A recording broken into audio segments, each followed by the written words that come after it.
Greetings, and thank you for joining Team Echo's presentation of Black & Decker Corporation Power Tools Division.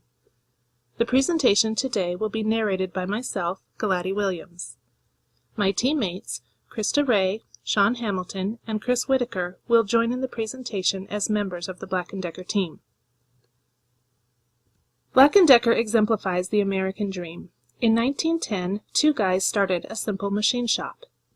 7 years later, they patented the world's first portable power drill with pistol grip and trigger switch.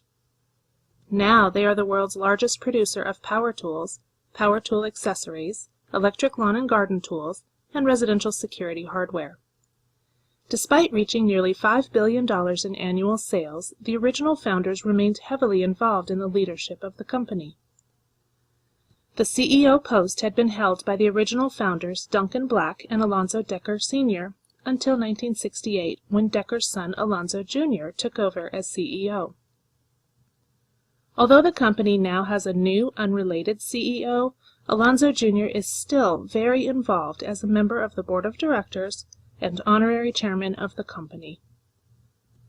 Nolan Archibald, an MBA from Harvard, took over the post as CEO in 1986. The company's revenues and operating income have grown impressively under Archibald's leadership, largely due to the acquisition of Emhart Corporation and General Electric's Housewares division. But all is not well in every division of the company. The Power Tools division is struggling with negative brand image in one of the most important segments of the market. Gary DiCamillo, president of the Power Tools division, approached Joe Galley, the VP of Sales and Marketing, with his concerns. Good morning, Joe. I hope you had a good weekend. I just wanted to talk to you about something real quick. Joe, I stopped yesterday by that new Home Depot. They had one of those woodworking guys out on the sidewalk and they were giving demonstrations. He was using all skill saws and he was just packing up to go home when I came by. I said to him, "Hey, what do you think about that skill saw?" He said, "Pretty good." Then he went on to say nice things about all of our competitors, but unfortunately, he said, "You just have to stay away from that Black & Decker." Can you believe that? Joe, we got to do something about our image, man. We only hold 9% of the market share for the tradesman segment, and we're not even profitable in this arena. We need to put an end to this no-win game. I need you to come up with a plan before next week's meeting because I know we're going to have to answer for this, and we need to be prepared. I got to say, Joe, it better be good. As his boss walked away, Joe struggled to figure out what to do about the dilemma. The company enjoyed the #1 position in two segments, with 20% market share in the professional industrial segment and 45% market share in the consumer segment. It just didn't make sense that they had only captured 9% of the professional tradesman segment. And he couldn't just ignore the segment since it was growing at a rate of 7%, while the professional industrial segment wasn't growing at all. He just couldn't figure out how the very company that virtually created the portable power tools business in the U.S. could be defeated by the newcomer from Japan. Makita Electric held an impressive 50% of the tradesman segment. Joe knew the problem was the brand image. The tradesmen did not view Black & Decker tools as tough and durable. He knew the company needed to rebrand Black & Decker tools under a different name, but he wasn't sure how he could convince upper management to remove the Black & Decker name. He reflected on some market research he had recently reviewed where respondents from the three main segments were asked about their impression of Black & Decker power tools. Well, I've gone back and forth between Black & Decker and Milwaukee for years, but finally I find I enjoy working with Black & Decker more. Their power tools are absolutely top-notch, and I know I can count on them for heavy-duty projects. Even talking with their customer service a few times has been an awesome experience. If anyone asks my opinion, I always refer Black & Decker to them. Oh, I love my Black & Decker. I cannot imagine what I'd do without it. When my husband isn't around, I'm still able to fix things.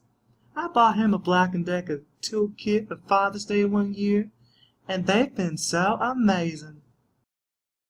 I love my Milwaukee circular saw. I'm actually a big fan of Milwaukee's products in general.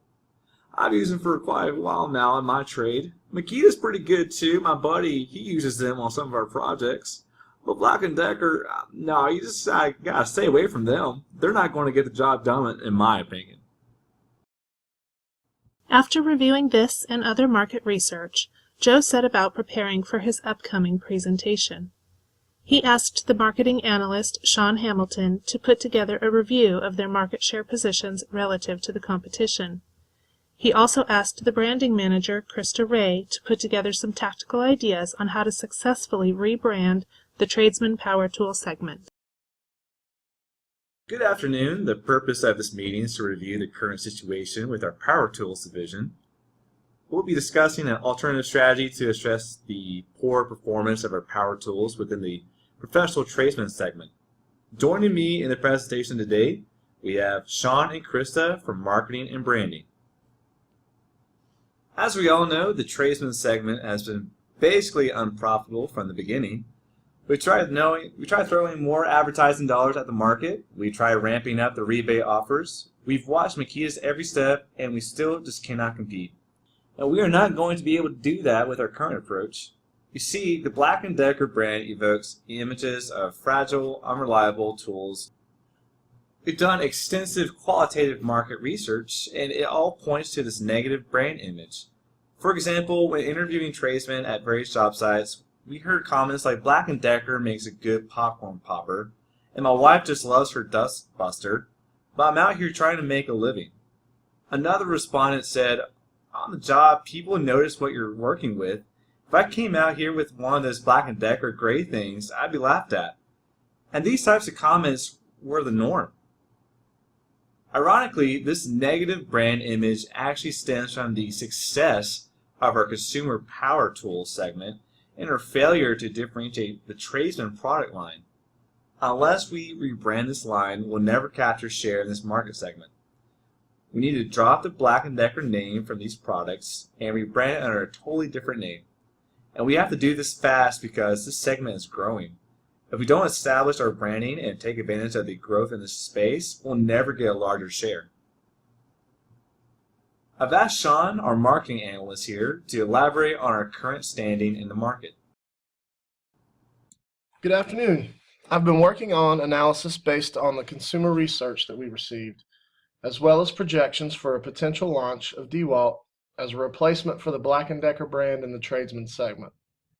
Today, Krista and I will demonstrate that the rebrand will be a viable alternative to the other options, and it will help us gain our desired market share increase. Now, as you can see here, we only hold a 9% market share within the tradesman segment of the professional power tools market. Now, we have been able to capture 25% of the corded drill market and the reciprocating saw market, but we can't let this small success give us a false sense of hope. Unfortunately, that level of market share does not cross over into the remaining segments of this market. It's clear from the graph that we lag behind our major competitors in all other saw and drill categories, as well as the sander category. Now, this poses a problem for us in terms of gaining the same overall market share that we enjoy with the corded drills and reciprocating saws. Dropping the Black & Decker brand and going with DeWalt, despite having some success in the two aforementioned segments, will be greatly beneficial for our division in the long run. During our awareness research, we discovered that the DeWalt brand name received a 70% awareness rating compared to an impressive 98% for Black & Decker.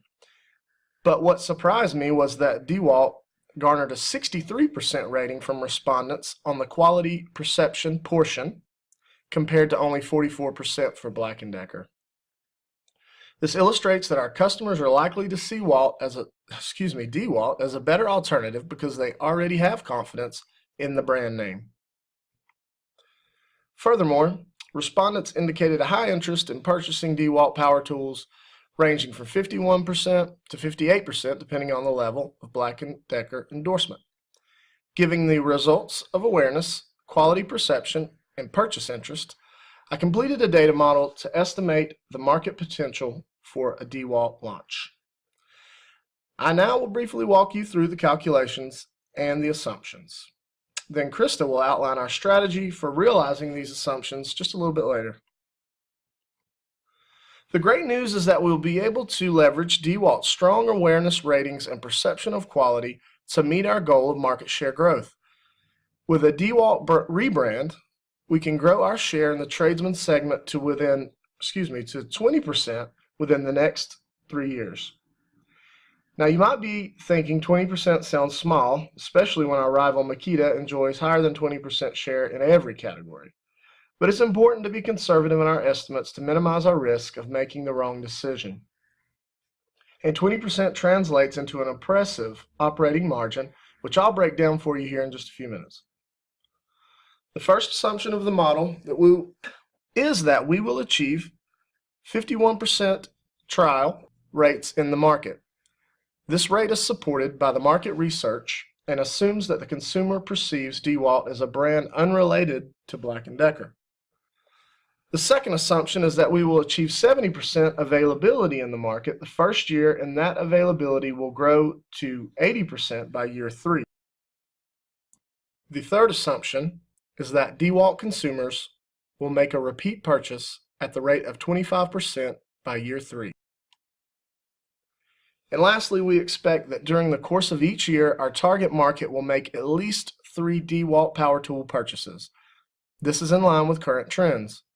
The average tradesman owns about 10 major power tools, totaling about $3,000, and invests about $1,000 annually, purchasing an average of 3 to 4 new tools every year. Beginning with the estimated 604,000 tradesmen that are projected to be purchasing power tools 3 years from now, we multiply the assumptions at each level. And the model yields a potential market share 3 years from now of 362,000 units, which equates to a 20% share of the overall tradesman segment. As our market share grows over the next few years after launch, so will our revenue and our margins. With the combination of increased market share and increased overall market size due to growth, we can expect revenues under the DeWalt rebrand to triple over the next 3 years. I've factored in variable cost increases of 5% to cover the cost of slightly modifying our current products to accommodate the new DeWalt features that Krista will discuss shortly. I've also factored in fixed cost increases of 25% each year to cover additional marketing, advertising, promotional, and warranty costs. Even with these cost increases, operating margin is expected to grow in excess of 4-fold over the next 3 years. Krista, can you share with the group some of the tactical ideas we have for ensuring that we can achieve the assumptions I've outlined? Sure thing, Sean. To move away from our negative brand perception and start maintaining a power tools line for tradesmen, we have to reinvent the brand. By dropping the Black & Decker brand name from the professional industrial segment and introducing DeWalt, we can essentially start over in terms of branding. Differentiating DeWalt will require some basic changes to the product's appearance. One particular advantage that competitive brands have over Black & Decker is their attention to color differentiation. While all of Black & Decker power tools are being sold in shades of either black or gray, competing brands have been very particular about keeping the colors of professional gray tools highly distinctive. For instance, Makita and Milwaukee have assigned teal and red as colors for their professional tools. We propose changing the color to industrial yellow for our tradesman power tools. This color is found to evoke perceptions of industrial job site safety and ruggedness. As Sean mentioned, DeWalt already has high levels of awareness, so we will not have to do much work in that area. However, we can further enhance awareness by getting retailers such as Home Depot to do demonstrations with DeWalt tools. The second area of strategic focus is getting consumers to try the product. We will utilize in-person, grassroots marketing tactics to reach our target market. We'll go directly to work sites and sales centers and host working demonstrations. We'll even offer free food. The workers will have an opportunity to try out the tools in a variety of real-world applications. To promote a worksite atmosphere, we'll bring along some team members who will dress and act as tradesmen.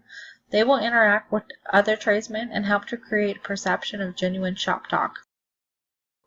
We will also include giveaways with a DeWalt logo that they will be likely to use at work, where they'll be visible to other tradesmen.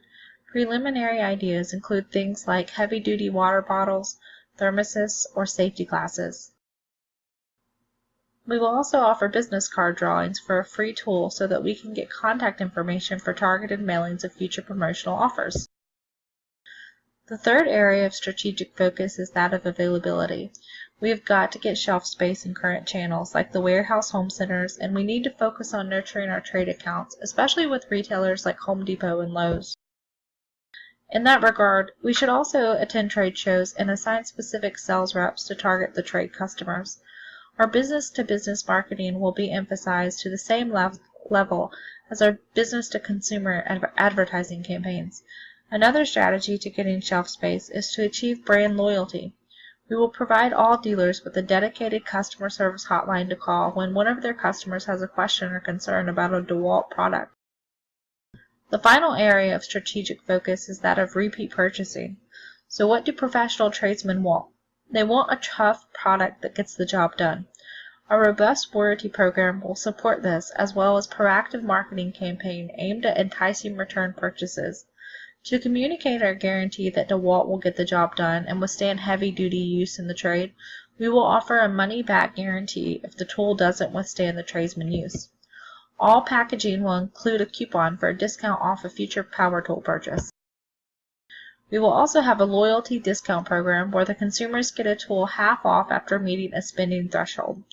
Now Joe is going to summarize our rebranding strategy. Thanks, Sean and Krista, for that.